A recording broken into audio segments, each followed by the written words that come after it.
कर रहे थे। हनुमान जी भी वहीं बैठे थे।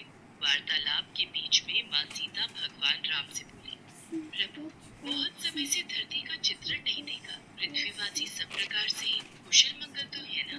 मैं सोच रही थी एक बार धरती का चित्रण मेरे समक्ष अंकित कर देते तो मैं धरती वासियों का हालचाल जान लेती। देवी सीता, आपको चिंतित होने की आवश्यकता नहीं है। मैं अभी आपको धरती का चित्र दिखाता हूँ। भगवान राम ने हवा में हाथ उठाया और धरती का चित्रण उनके समक्ष आ गया। धरती पर मनुष्य, जीव जंतु सब दिखाई देने लगे। उन्हीं के बीच हनुमान जी की नजर राम मंदिर में बैठे एक पंडित पर गई। राम सिया राम, जय जय राम।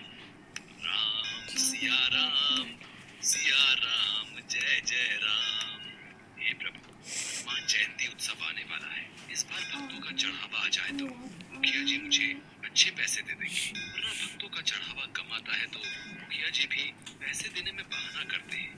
किस सोच में डूबे हो पंडित जी? क्या विचार किया है? हनुमान जयंती पर ऐसा क्या प्रस्तुत करोगे ताकि भक्तों की भीड़ लगी रहे? देखो पंडित जी, अब ये कथा कीर्तन सुनने कोई नहीं आता।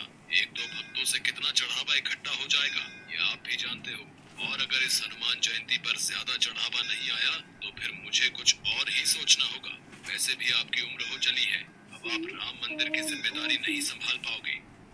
मुखिया जी, ऐसा ना कहिए। गांव में राम मंदिर की पूजा करते हुए मुझे कई वर्ष बीत गए हैं और इसी मंदिर के कार्यभार के सहारे मेरा परिवार चलता है।